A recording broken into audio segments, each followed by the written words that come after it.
What's up, everybody? Noah Kaser back here for another episode of Noah Kaser Live. We got a lot to talk about, including the brand new movies that just came out this past weekend, as well as one coming out today.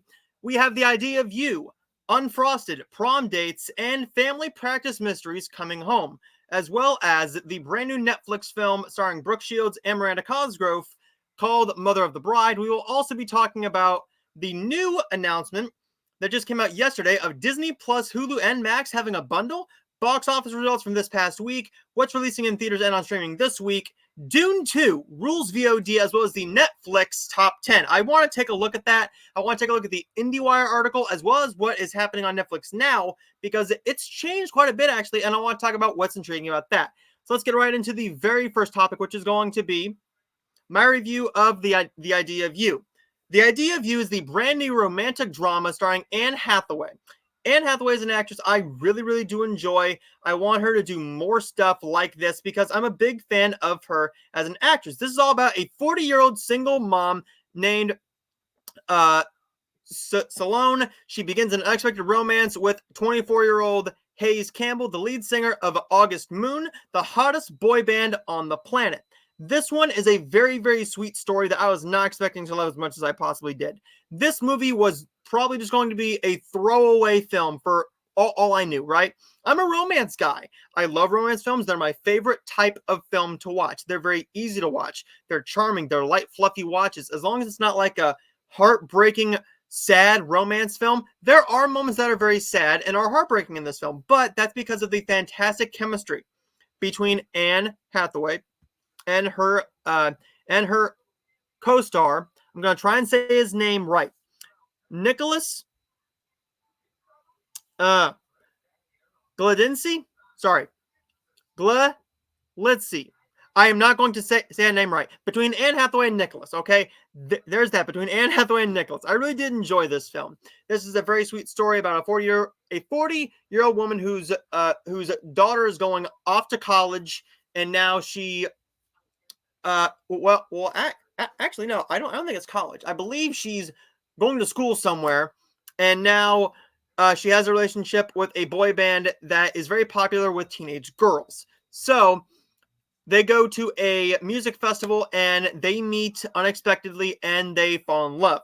Now it's them trying to hide that, but also how it affects his popularity, what happens to her when she ultimately becomes famous because of dating him. This is a very intriguing film that I really loved. I wanted more from this entire film because I think this does have a small issue, but I'm not going to say anything too negative about this film because it really did work for me as a whole. The chemistry is there, the acting is great, the script is fantastic. It's just I thought you could have tightened this up a little bit. I don't think this film needed to be ultimately almost 2 hours long. Cut out a good 10 to 15 minutes of this, and I thought it could have been a nicely more fastly paced film. It's not that it's slowly paced. It's just there's moments here and there where you could just cut out a couple scenes. There's also a couple characters in the band that are ultimately unneeded, that add unneeded drama to it. But yes, it does lead to something. However, that's all they're there for is that one scene. They don't ultimately add a lot to the movie. And is it a cliched ending? Yeah, but it's one that worked because you go into the future with it. Not that far into the future, not like 15, 20 years, but they go into the future and you can possibly see what can happen. And I enjoy that because that is a nice callback to what happens earlier in the film. I enjoy The Idea of You, and I'm going to give this a 4 out of 5 on my grading scale. Right now, it is my, well, as I watched it, it is my second favorite film of the entire year. A film may have replaced that. I'm going to go into a discussion about that once I get into it later in this video. But I really enjoyed The Idea of You. I'm going to give that a B+ on my grading scale. I really did enjoy that one. I can see myself enjoying this one again multiple more times down the line. And the song in this, oh my lord, the song is so freaking sweet. I loved this movie. If it had taken out a couple of those issues, if those issues weren't in there, this could be a best film of the entire year. But right now, it is right now my number 2 or 3. So that's not all that bad at all. Next up is going to be my review for Unfrosted. Unfrosted is the brand new Netflix film starring Jerry Seinfeld. Jerry Seinfeld apparently did a joke about Pop-Tarts that I'm not aware of. I'm not a Jerry Seinfeld stand-up comedy fan, I would say. I mean, I like him as a stand-up comedian, sure, but I can't tell you that I've seen every single joke of his. I've probably seen one or two stand-up specials, and I think he's a darn good comedian.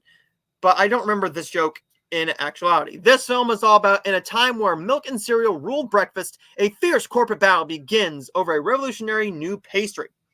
So this is all about the two ultimate snack brands, the breakfast brands going at it, trying to create the brand new ultimate snack item for breakfast, which ultimately becomes the Pop-Tart. This is a spoof film. Yes, it's a spoof film. They can work. I do enjoy Scary Movie. I've seen a couple of scenes from some of the other ones. I even enjoy Date Movie. I think I might have seen Epic Movie, maybe a little bit of superhero movie. I enjoy those types of films. This film, however, I was enjoying it for the first 20 minutes. I'm not going to lie. But then the charm wore off. I got through the first 20, 30 minutes of this. I took a little bit of a break because I started it before work. And I came back and I did not enjoy it hardly at all. Jerry Seinfeld is not very funny in this, which is hard to say. Because Jerry Seinfeld, in the clips of Seinfeld I've seen, he's very funny. In the stand-up special I saw, his Netflix one a couple years ago, that was really, really funny. This cast is phenomenal. We have Amy Schumer, Jim Gaffigan, along with Hugh Grant, Melissa McCarthy. I'm looking at, we even have Patrick Warburton and Cedric the Entertainer. I don't know how you don't make these guys entertaining, but I was not all that intrigued. It was right after the 30-minute mark where they start to come up with the idea for it. That's where it really just starts becoming a slog. And it's not all that long of a movie either. It's only 90-something minutes, isn't it? It is a 97-minute movie. It's 97 minutes. For a film to be 97 minutes and be a drag, and that's without the end credits there. With the end credits, you take a good, sometimes on Netflix, it's 7, 8, 9, 10 minutes. If it's an animated film or a big, giant, expensive blockbuster, it's even longer than that. But this film was only an hour and a half, and it's really drug. I didn't enjoy this. I wanted more from this. This should have been funnier. This is a comedy. Comedies are supposed to make you laugh. I get why some people are enjoying it. And this will not be the last time we talk about Unfrosted in this video. But ultimately, I'm going to give Unfrosted a 2 out of 5. I enjoyed the first 20 to 30 minutes of it, but it wore off for me. I didn't enjoy it all that much after that. And I hate saying that because I was ultimately very excited about this film. Next up is the brand new Hulu film, Prom Dates. I wanted to see this film, one, because it is prom season. I'm seeing the prom couples. It's towards the end of school. Prom always happens then. But when I was on a date with my girlfriend, we decided to go out to dinner. We didn't know that one of the schools in the area was having prom, so we had to wait in the car to go in to eat because we knew it could have been a while. It was a good idea because we walked in that restaurant and it was completely empty. But anyways, back to Prom Dates. Prom Dates is the brand new Hulu film. And this is all about these two best friends. Sorry. This is all about these two best friends, Jess and Hannah, who made a pact at 13 to have a perfect, to have the perfect senior prom. Despite the impending changes that college will bring over the next 4 years, the two are committed to honoring their prom pact. With only 24 hours left before the big event, everything falls apart when they break up with each of their dates. Hannah and Jess are left with one night to find new dates and live out their middle school fantasies. This movie was really fun. This movie had no right to be this charming to me, and I get why it's not being all that well received. I do. But I enjoyed it for what it was. It's only like 85 minutes, I think. I believe I saw on Hulu it was only 85 minutes, and I'm like, this isn't... Okay, sorry, 86 minutes. 86 minutes, and that's not all that bad of a runtime for this. This is exactly how long this type of film should be. I enjoyed this. Am I saying it's a great film? No, but it's fun. I think you can enjoy this. Sit down with your boyfriend or your girlfriends or with just your friends and enjoy this film. It has some good funny moments in here. It's charming. It delivers on what it is exactly supposed to do. With that being said, a lot of the comedy does not work, but the charm is still there. There's good chemistry between Jess and Hannah. I did enjoy this.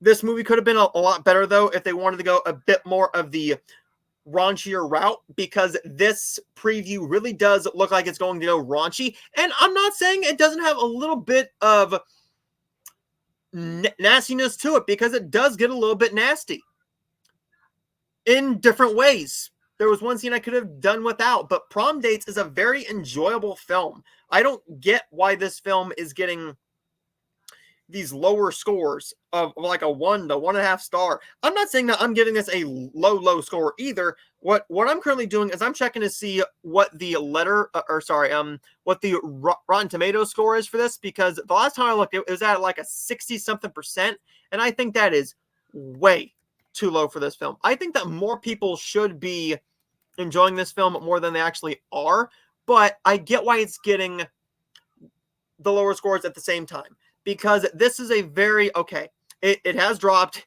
It's at a 38% right now. Audience score is at 79. I wish it wasn't. I really wish it wasn't. But I'm not saying it's a fantastic film. I'm saying it just worked for me. I enjoyed these characters. I enjoyed it. Is it a great film? No, but did I get what I expected? A little bit, yeah. It could have been a bit funnier. Give me a little bit more of the nastiness to get it a little bit further. This is a R-rated film in a way. There is language. There is a little bit of sex.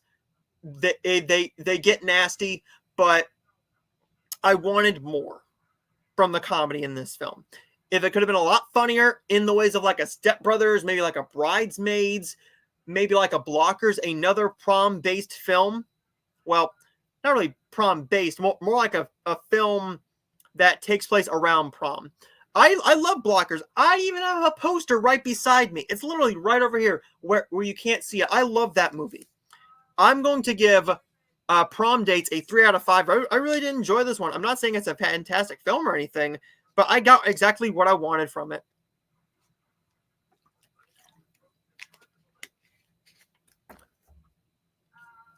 And next up is going to be my review for the brand new Hallmark film that's not debuting for a couple weeks now, but it did premiere on Hallmark Movies Now, and that is going to be for the brand new mystery film called Family Practice Mysteries Coming Home.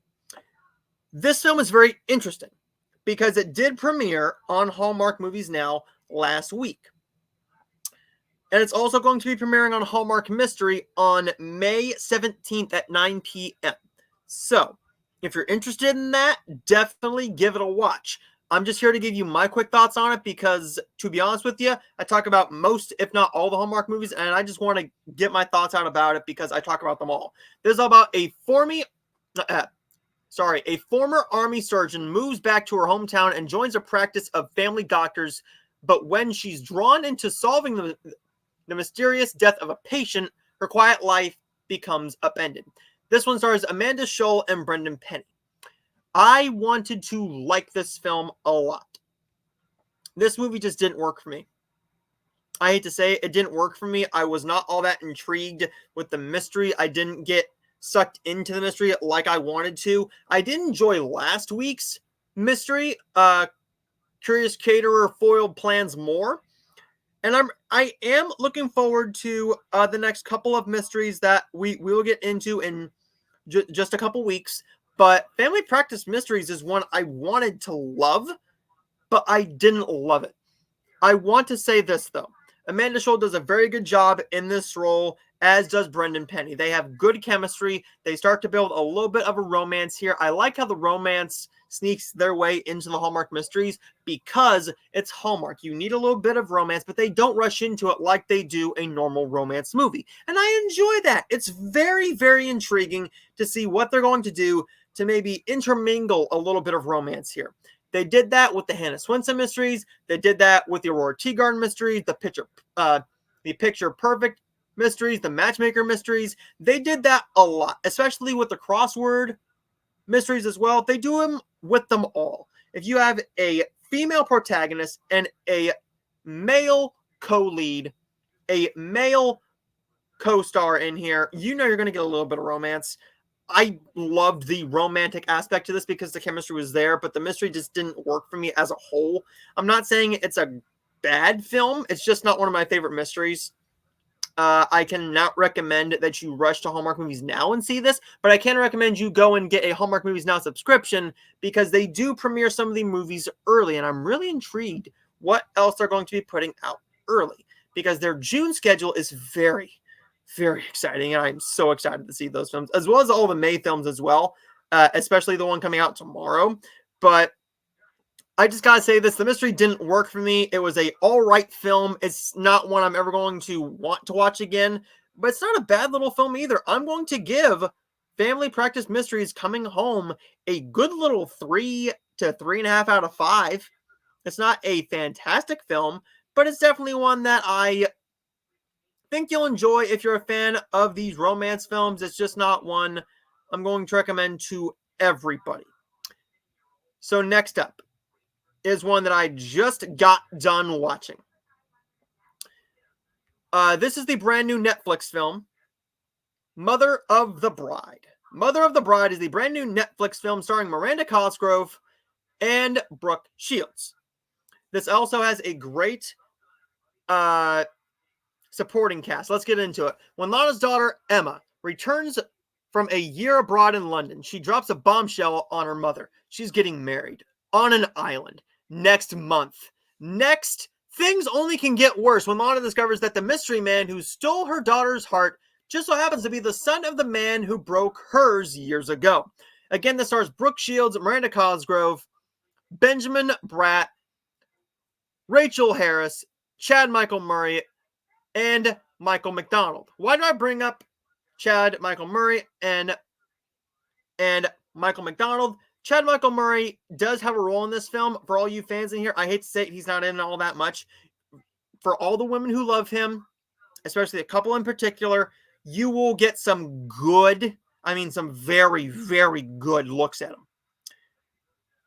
For me, I was watching this for Miranda Cosgrove. This is her first massive thing that she's done as a lead besides iCarly, besides the Despicable Me films, besides the little horror films she did. This is the first one that I was very intrigued with, and I gotta say, I love this movie. I love this movie. It is so freaking sweet. It did everything for me. It did everything it needed to do. Does that mean that it doesn't have flaws? No. I'm here to review the movie, but I'm just going to say as a fan, I love this movie. I really do. And I will say this, I might be a little bit biased because this is my bread and butter. Wedding films, this type of storyline is something that my movie-loving mind thrives on. My movie-loving fandom thrives on this as a romance fan, as a wedding movie fan. We've seen all these before. Yes, we have. But that's not saying that it doesn't have its issues. Let's get into the issues first, and then we'll go into the fantastic elements of this movie as a fan for me and as a critic. Now, this movie is not amazing in a filmmaking capacity. There's nothing phenomenal about the cinematography. There's nothing innovative about the way they edit this film or shoot all the fantastic, beautiful locations. There's nothing fantastic about it. It's all the standard lovely shots we get in all these destination wedding romance films. This movie also does have a very cliched ending. That's a romance film for you. That's a wedding film. That's what you need here. There is a moment here in the third act where it does feel a little bit rushed, where they needed to add in a little bit of conflict, and I thought that was just thrown in there a little just too shoehorned in there is kind of what I'm looking for. I wanted more from it. I am looking forward to what we get from Miranda Cosgrove in the future because she was fantastic in this film. She gave everything to this role. She gave range. She gave emotion. She gave the comedy aspects. The line delivery is fantastic. Brooke Shields is still beautiful at her age. This woman has aged gracefully. This movie only has a couple issues, and that is The climax felt a little bit forced, and I thought you could have done a little bit more with the actual wedding. Because what they do here is they more lean into the fact of the mother and father of the bride and groom to be used to be exes, and it's more about these adults than it is the kids getting married. And that's not a bad thing, because there are very funny moments here. This is a PG-13 style film with some sexual aspects to it, with some sexual references, some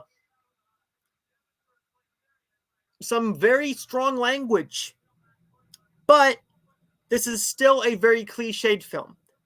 As a fan of that stuff, however, let's get into that. This movie worked for me on almost every level. I enjoyed the comedy aspect. It gave me everything I wanted. These vacation or destination type films like A Couple's Retreat works for me. I love the Couple's Retreat film. I love wedding films. I love these rom-coms. This is my bread and butter. It's my bread and butter. And it's not very easy for me to dislike a romance film. This film, however, works for me because you do have a lot of aspects going for it. You're giving me a nostalgia trip by giving me Michael McDonald. I grew up watching him as Stewart on Mad TV. I grew up with Brooke Shields. I grew up with Miranda Cosgrove. I grew up with Chad Michael Murray. I grew up with a lot of these people. This movie really does work on every level for me. I enjoyed this film. It's funny, it's heartfelt, it has emotion, but that doesn't mean it's a perfect film. Chad Michael Murray is kind of wasted. He's in it for maybe 20 minutes, 25 minutes, if that, and after there's something that happens where he's no longer in the film, and yeah, that's going to tick a couple people off, but you know what? I will say the way they went with it, you knew where it was going. It's still nice to see him getting work.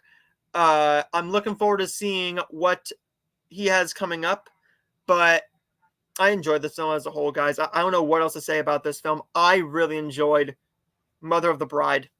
I don't know if this is my second or third favorite film of the entire year, but right now I'm leaning between a 4 and a 4.5 star for this one. Right now, I think I'm just going to go with a 4.5 out of 5 for this one. Those little problems could be a 4, but it's just the pure fun I had with this. It's only an hour and a half, and that's the exact runtime it needs to be. It doesn't overstay its welcome. With those issues, though, as a critic, I do have to say that's what kind of bogs this down a little bit for me. So there's all the reviews I have for you guys. Now let's get right into the news. We'll go into the box office, and we will also get into what is coming out this week on streaming and in theaters. So first up, we are going to talk about Disney Plus, Hulu, and Max are doing a bundle? That's right. This just broke yesterday. And we're going to go into it right here. So as you know, Disney has always thought about doing they've always thought about doing a Hulu and Disney bundle, and they did that. They did that in their very, very beginning, where you get ESPN Plus, Hulu, and Disney Plus together. But they just recently put Hulu on as its own little hub on the Disney Plus main app. So you have your Star Wars, your Marvel, your Disney, your Nat Geo, and your Hulu. But they also just announced that they will be merging with Max. So what does this mean? Well, Disney Plus, Hulu, and Max will be available as a streaming bundle beginning this summer. The new bundle, which was announced by Disney and Warner Brothers Discovery on Wednesday, will be offered with either an ad-supported or an ad-free plan, and will be available for purchase on the Hulu, Disney Plus, or Max website. Brands that will be available with the bundle will include ABC, CNN, DC, Discovery, Disney, Food Network, FX, HBO, HGTV, Hulu, Marvel, Pixar, Searchlight, Warner Brothers. Further details regarding tier pricing will be unveiled in the coming months. So, what does this ultimately mean? Well, before we get into that, I also want to bring this up. This is very intriguing. Disney Plus to add ESPN tile this year after successful Hulu integration. That's very exciting. So, what does this mean? Well, it also, and one more thing also, for all of you fans in Europe, you are getting Max very, very soon. Max is to launch in Europe in May ahead of the Olympics, and I think that's also so they can share.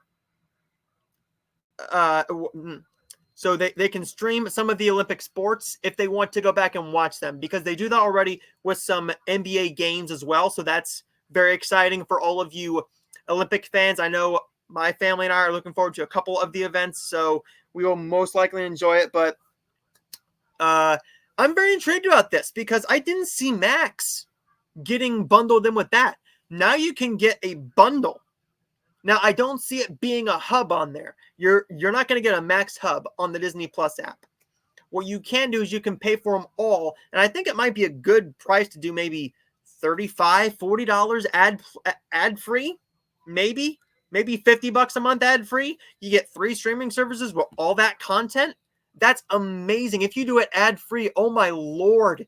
Look at what you get, guys. You get stuff like Only Murders in the Building, The Bear, all these shows I haven't seen, but I'd get them ad-free.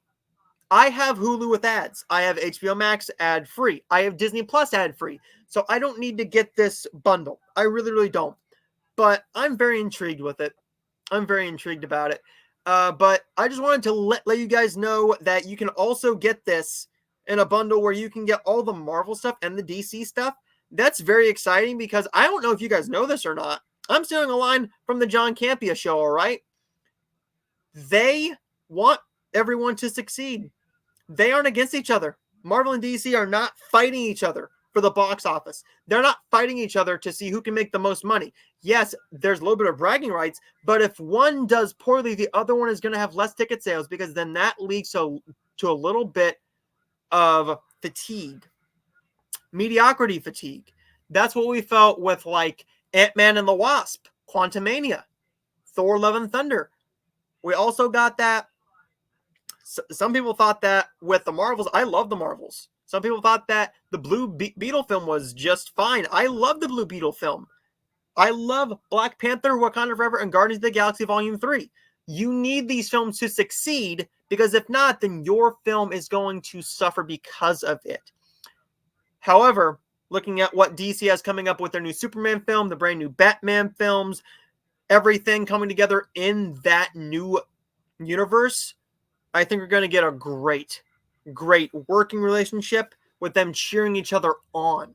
Because if you don't know, James Gunn did make the Guardians of the Galaxy films. One of his best friends in the entire world, in the industry, is Kevin Feige. And I guarantee you they are talking back and forth. Hey, I'm looking forward to seeing your film. I'm looking forward to seeing how much it succeeds because it will help us in the process. If Deadpool 3 is a massive success, if it's a fantastic film, like I'm hoping it will be, and like I'm saying it will be, because the past 2 have been phenomenal. I love the first one more, but we need that to succeed so we can get better excitement for a Joker 2, for a Venom, for the Sonyverse. We need all these to succeed as comic book fans so we can get more people to get out there and see them so they can make more money and succeed to push each other further. So there is the Disney Plus news, but I want to talk about this. Dune Part 2 rules the VOD verse, right? This movie just came out on VOD a couple weeks ago, and I saw this in theaters. I really am proud to say I saw this in theaters because I was scared I wouldn't be able to see it in theaters. Let's look at this, right? Dune Part 2 has been on the iTunes and Fandango at Home charts for weeks now at number 1. Dune Part 2, you can get this for $25, $24.99. I believe that's $25 to rent and $30 to buy. So on iTunes, we're going to go through the top 10 of this, Fandango, and then Netflix, and then I'm going to take you inside of the Netflix top 10 now and let you see how much it changes. Let's get right into it. First up on iTunes, we have Dune Part 2 at $24.99, Arcadian at $6.99, which I will be renting, as well as Madam Web. I did just buy the Blu-ray of that. I don't hate it as much as everybody else does. Chief of Station from Vertical, Dune Part 1 and Part 2 as a bundle for $34.99. That's not a bad little deal there. Kung Fu Panda 4 Land of Bad, Monkey Man, The Beekeeper at number 9, and going down here to Arthur the King at number 10. Now look at this right here. Fandango changes a little bit. We have Dune Part 2 at number 1. That's not all that surprising with how well it's done at the box office, which we'll get into the box office in just a little bit because it's hit a big milestone. Kung Fu Panda 4 at number 2. Arthur the King at number 3. Madam Web at number 4. The Long Game, which I'm very excited to see. I don't want to pay $20 for it, though. I want to wait for that to jump down to $5.99 along with Monkey Man. But The Long Game is number 5. Monkey Man is number 6. Imaginary at number 7. Late Night with the Devil at number 8. Arcadian at number 9. And Ordinary Angels at $19.99. Now, this has changed. $19.99 is not the lowest price for Ordinary Angels anymore. It's down to $5.99 to rent it. You can buy the Blu-ray at Walmart for, I think, $19.96, I think, maybe $22.96. But let's take a look at the Netflix stuff in just a little bit. Why is this intriguing? Why is this exciting? Well, looking at what Dune Part 2 has done at the box office, that is massive news. That it's still kicking butt at the box office, and it's making money elsewhere as well. This movie is making money hand over the fist. It's not going to be a billion-dollar film by any means. But I want you to look at this. Look at what Dune Part 2 has done. Let me pull this up here. This movie is the biggest hit of the entire year, I think. I think it's the biggest earning film of the entire year. So we're going to look at the numbers.com. $708 million. We're closing in on $710 million. I think it might close out about $710 million, maybe a little bit more, but that's a massive number. And since it's been number 1 at the box office, it was number 1 at the box office for a couple of weeks, but also it's number 1 in the streaming charts. That's massive, massive news. Those are really strong numbers. I like looking at that stuff, and every single week we will be looking at that, hopefully, if I remember right. But I also want to look at the top 10 of Netflix, because if you look at this is insane. The Netflix top 10 looks something like this. Now, this has changed. As I've already said, this has already changed. But we're going to look at this. So, at number 10. Oh, no, sorry. We're going from 1 to 10. We're going from 1 to 10. Here we go. Number 1 is all the way down here. Unfrosted. I just gave my thoughts on Unfrosted. It's number 1 on Netflix. Number 2, you have The Judge. 3, Shrek. 4, One More Shot. Anyone But You at 5. The Great Wall at number 6. The Equalizer at number 7. Blender. No, it's Blended. It's Blended with Adam Sandler and Drew Barrymore. I love that movie at number 8. Shrek Forever After and Secret of the Neanderthals at number 10. That has changed. And what I want to talk about here is something what a lot of people have actually talked about. What's the main draw of streaming? Like, what is the biggest draw of streaming? What's the thing that gets the most views? Well, let's take a look at this, shall we? We're going to take a look at this really, really quickly. We're going to look at this in a way where I don't get any copyright. Okay, here we go. So we will do this. Here we go. Look at this. Shrek is number 1. Unfrosted is number 2. The Judge is number 3. One More Shot is number 4. Shrek Forever After, the final chapter, at number 5. 6, The Peanut Butter Falcon. 7, Madagascar, Escape to Africa, The Great Wall, The Equalizer, and Blended. Look at that. How many Netflix originals are number 1? How many are there? Now, we're not going to talk about the TV because a lot of the TV, yes, it's big. It's streaming. That's what happens. But look at that. That's ridiculous, right? It's catalog. People want to go on there and watch Shrek. People want to go on there and watch Anyone But You. People want to go on there and watch something like Happy Gilmore. Blended. They want something they know. They want something they know and love and cherish to be on there because it's easy to throw on Netflix. It's very easy to throw on Netflix. Let's be very honest here, people. It's very easy. With that being said, I do that sometimes too. If something is on Netflix that I own on physical, that I don't feel like going and getting the disc, oh, I'm immediately going to go to Netflix and be like, sure, it's easy. Boom. Or go right here on my laptop and go, sure, boom. It's easy to do that. And it's easy to do that because we like convenience. We like it to be convenient. It's catalog. Kids, families, adults want to go and watch something they know and love. And if you see Shrek, automatically, if you know nothing, nothing's on TV, turn on Shrek, turn on Happy Gilmore, turn on Unfrosted. It's a new Netflix film. It's mostly the new Netflix films that go to number one, but that's only within the weekend, right? That's only within the first weekend. Anyone But You was up there at number one for a good while. But I just wanted to speak on that a little bit, and we'll go into these quick box office, and then really quickly what's coming out this week in theaters and on streaming. So let's get into the box office results. The box office results are not all that exciting for this weekend because not much happened. I'm not gonna lie to you. Not much happened. Let's go into the box office for this weekend.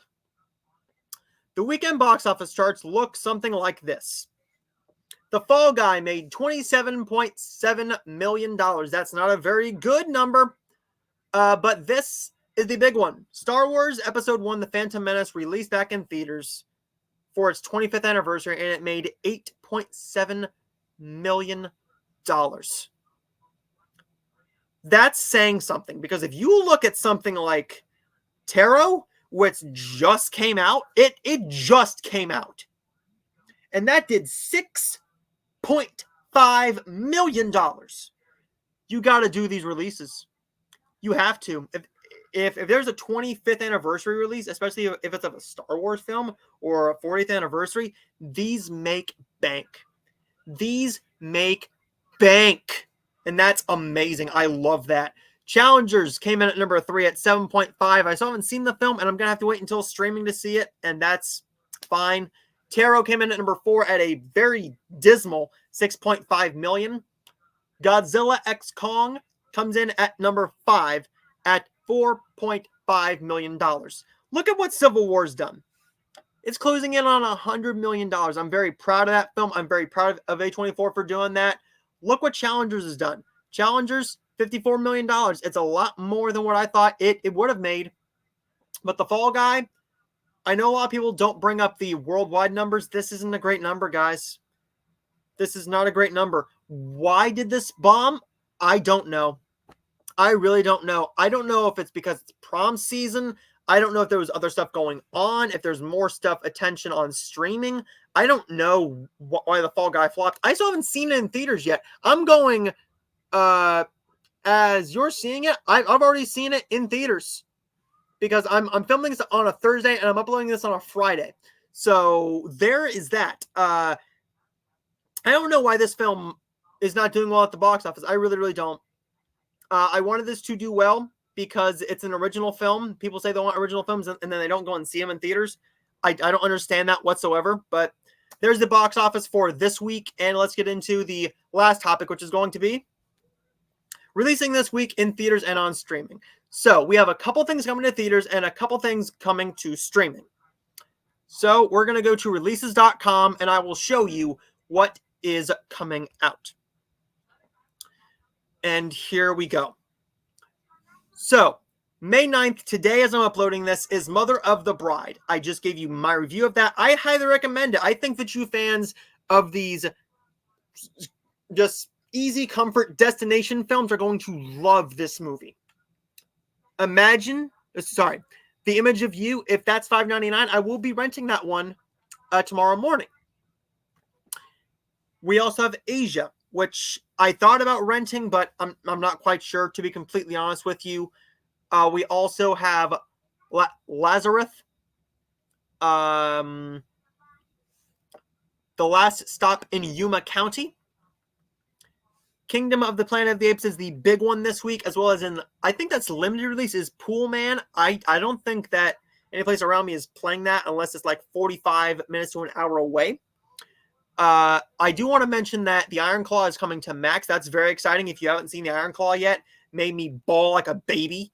I love that movie to death. It's a fantastic film. I don't know why Taro's here. I don't know if that's going wider or not, but apparently that was supposed to go to theaters May 10th, and it's already in theaters now. I'm not quite sure. And Back to Black, I thought, came out on the 17th, but that might be a limited release, maybe. I'm not 100% sure. But oh, there we go. Right here, it does say experience it on the big screen May 17th. So next up is going to be Dune 2 is coming to Blu-ray and 4K and DVD, as is Imaginary. Godzilla X Kong is coming to VOD. Land of Bad is coming to DVD, as well as the Shudder original Destroy All Neighbors. One Life, starring Anthony Hopkins, is coming to DVD. It's also available on VOD right now for $5.99. I will be potentially renting that one tomorrow, depending on what else comes out. I do want to see Sting. You can also rent the American Society of Magical Negroes on streaming right now, or you can wait for the Blu-ray and wait for it to drop to $5.99. Eventually, Disney Plus is going to have Queen Rock Montreal. That's very exciting. And then we're going into next week. So there's everything, guys. There's everything for this show. Well, let's take a little look at next week. Why not? The Strangers Chapter 1, Thelma the Unicorn, Babes is coming to theaters. A brand new film from Shudder, Night Watch, Demons Are Forever, End of the Rope, If, as well as the 65th anniversary of North by Northwest is coming back to theaters for 2 days only. A brand new Fathom event. I believe this is a faith-based thing here called Multiplied. And 2 Studio Ghibli films are coming back for anniversaries and back to theaters for 2 days only. So there's everything, guys. Thank you guys for watching this video. Like and subscribe if you're new, and I will see all of you guys next time.